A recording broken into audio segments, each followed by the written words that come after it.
Ya, bertemu lagi bersama saya Hendara di channel saya Hendra Komik. Mungkin sebelumnya saya minta maaf dulu ya karena ada gangguan suara karena saat ini di luar sedang hujan dan hujannya lumayan deras. Jadi mungkin akan sedikit banyak suara dari hujan itu masuk ke dalam mic ini. Tapi ya, semoga gak mengganggu kalian ya mendengarkan curhatan saya tentang Xiaomi 12T. Nah, sebetulnya saya tuh lagi bikin video komparasi antara Xiaomi 12T dan Poco F4. Ini masih saya bikin ya. Dan mungkin akan agak lama karena ini udah berbarengan dengan akhir tahun ya. Jadi banyak kegiatan. Beberapa orang tuh ada yang tanya sama saya, "Bang, kalau Xiaomi 12T sama Xiaomi 11T Pro yang RAM 12GB itu mending mana, Bang?" Nah, buat kalian yang udah sering nontonin channel saya udah dari Xiaomi 11T Pro di tahun lalu apa tahun ini ya? Tahun ini masih aku pegang sih sebetulnya sih di awal-awal tahun gitu kan. Nah, sebetulnya saya pernah bahas di YouTube short saya juga bahwa Xiaomi 11T Pro tuh sebetulnya handphonenya bagus. Handphonenya bagus, kameranya cakep banget. Bahkan kalau dibandingkan dengan Xiaomi 12T mungkin lebih bagus Xiaomi 11T Pro. Karena ya itu ya, Snapdragon seri atas, dynamic ring-nya juga bagus. Dan dulu juga pernah aku bikin video komparasinya tentang Xiaomi 11T versus Xiaomi 11T Pro. Dan hasilnya ya lebih bagus Xiaomi 11T Pro itu jauh ya. Kalau Xiaomi 11T itu dia tuh kameranya sebetulnya mirip sama Xiaomi 12T, cuma itu pucet banget. Pucet, nggak ada optical image stabilisasi, jadi kayak nggak ada color correctionnya sama sekali. Jadi semuanya serba pucat gitu ya. Terus juga sama juga kalau kita ngomongin Xiaomi 11T dan Xiaomi 12T, ini ada karakteristik yang mirip sebetulnya di hasil jepretan foto dan videonya ya. Jadi itu sama-sama lemah di area highlight. Jadi kan kalian udah lihat ya video saya perbandingan Xiaomi 12T dan Xiaomi 12 Lite itu memang untuk yang Dimensity entah kenapa di seri ini ya dan seri sebelumnya itu memang lemah di area-area highlight. Jadi di mana kalau ada bagian terang ya itu tuh masih kelihatan di Snapdragon. Nah, tapi kalau di Dimensity itu seringnya jadi putih. Itu sama kejadiannya waktu saya komparasi Xiaomi 12T dengan Xiaomi 12 Lite, Xiaomi 11T dan Xiaomi 11T Pro. Nah, kembali lagi ya kalau ditanya, bagusan Xiaomi 11T Pro atau Xiaomi 12T? Nah, kalau kalian cari kamera, memang Xiaomi 11T Pro tuh buat saya jauh lebih unggul ya, walaupun nggak ada OIS-nya tapi tetap bagus kok. Cuma ya, ini loh Snapdragon 888 ini buat saya tuh kayak sebuah chipset yang gagal, sebuah chipset yang cacat. Panasnya itu nggak ketulungan sampai di tahun dimana Snapdragon 888 adalah Snapdragon terbaik dari Qualcomm itu, wah banyak HP yang ngatot kan di seri Asus ROG kan karena dilepas dan panasnya gila. Jadi chipsetnya itu loh, chipset bukan vendor smartphone-nya ya, bukan Xiaomi-nya yang jelek, bukan Poco yang jelek, tapi chipsetnya ini loh, Snapdragon 888 ini udah horor lah, kutukan buat saya itu. Saya tuh sampai jujur aja ya, buat saya pribadi ya, Xiaomi 11T Pro ini memberikan pengalaman yang buruk banget buat saya. Serius. Saya suka konten, pernah saya buat konten gitu ya, itu overheat mulu. Kameranya waktu aku buat nge-record itu panas cepet banget. Dan dibuat ngegame ya, itu juga frame dropnya tuh cepet banget. Sampai saya kasih fan cooler, sampai fan cooler saya tuh cuma tahan sekitar 1,5 jam gitu. Habis itu dia nggak bisa dinginin lagi gitu kan. Sampai seperti itu. Cuma itu kan pengalaman pribadi saya. Mungkin di kolom komentar ada teman-teman yang bilang, "Oh enggak kok, adem kok, 60 fps kok, bisa kok, rata kok, nggak ada frame drop." Jujur aja saya nggak percaya. Jadi gini aja deh, kalau kalian teman deket saya, saudara gitu ya, kalau kalian tanya 11T Pro atau 12T Bang, pasti saya jawab 12T. Udah, itu nggak bisa ditawar lagi kok saya ya. Kalau kalian lebih percaya orang lain ya silahkan saja. Saya juga tidak memaksa karena ini kan preferensi masing-masing juga. Tapi buat saya, kalau kalian teman deket saya, akan saya saranin langsung ke 12T. Akan saya selamatkan kalian dari Snapdragon 888.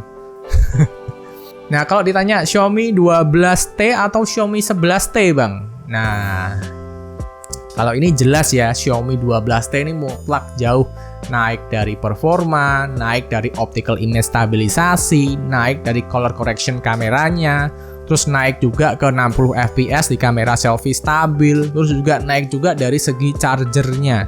Jadi Xiaomi 11T ke 12T sebetulnya upgrade-nya tuh cukup banyak loh, cukup tinggi banget.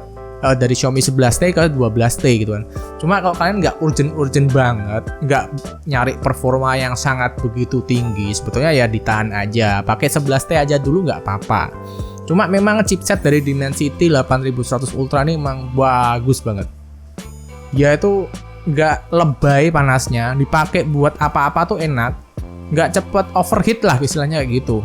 Nah terus ada yang tanya lagi, bang kalau sama Xiaomi 12 gimana bang? Kan harganya udah mirip-mirip sekarang gitu ya.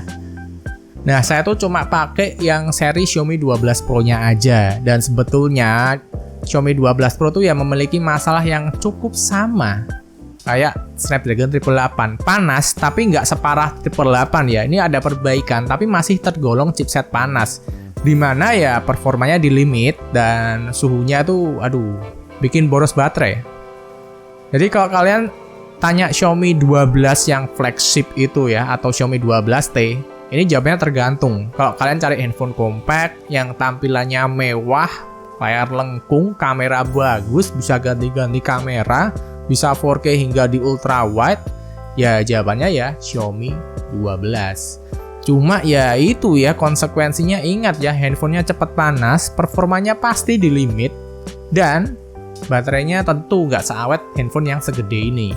Kalau Xiaomi 12T buat kalian yang cari performa dan keiritan baterai dan suhu yang terjaga, ini banget, ini jawabannya banget. Xiaomi 12T ini bagus banget karena Dimensity 8100 Ultra. Kalau dia pakai Snapdragon 888, Snapdragon 8 Gen 1, Snapdragon 8 Plus Gen 1 ya mungkin saya nggak bakal merekomendasikan ini daripada handphone lainnya. Tapi karena dia pakai chipset dari Dimensity 8100 yang wah gimana ya, ademnya dan stabilnya itu kayak Snapdragon 865 dan Snapdragon 870, tapi performanya naik jauh. Bahkan Snapdragon 870 dia nggak bisa mengejar performa dari Xiaomi 12T.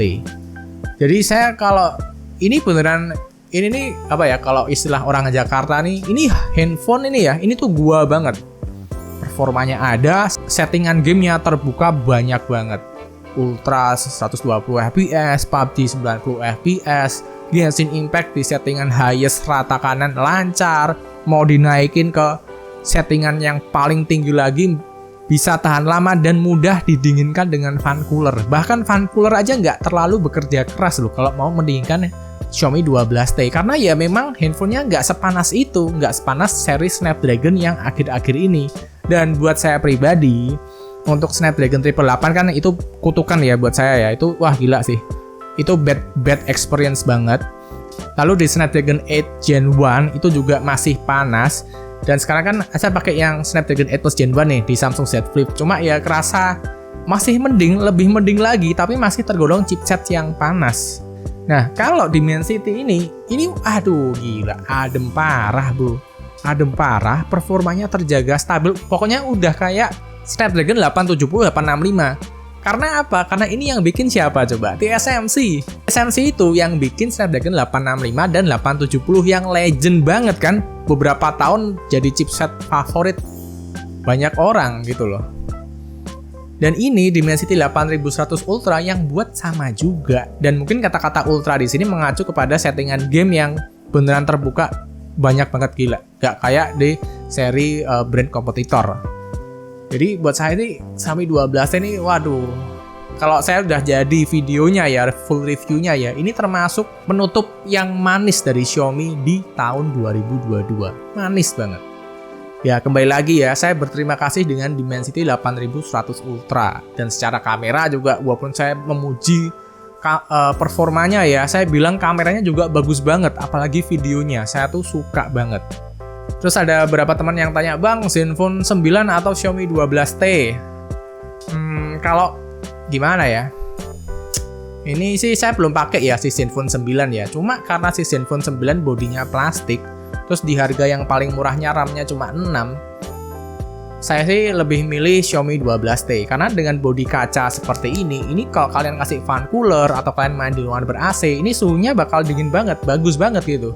Kalau kalian pakai bodi plastik ya, wah itu kayaknya sih cepet jamuran, cepet tergores gitu loh. Nggak durable kayak ini kan kaca, Gorilla Glass gitu kan. Tapi ini semua preferensi pribadi ya, preferensi pribadi saya. Jadi pasti teman-teman di kolom komentar pasti ada yang nggak setuju banyak. Saya ngomong apa aja pasti ada yang nggak setuju kok, tenang aja. Jadi itu adalah jawaban dari saya. Kalau kalian tanya mending ini atau mending ini bang, mending itu atau mending itu bang.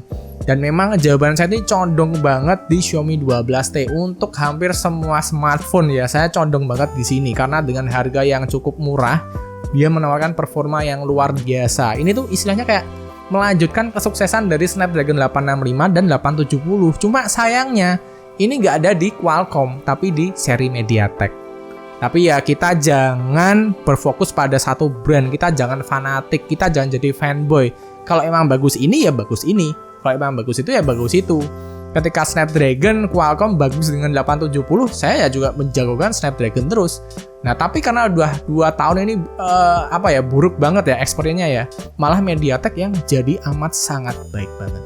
Jadi segitu aja videonya. Terima kasih ya buat teman-teman yang udah nyimak video ini dari awal sampai akhir dan semoga penjelasan saya juga bisa dimengerti dan sampai bertemu di video berikutnya. Bye bye.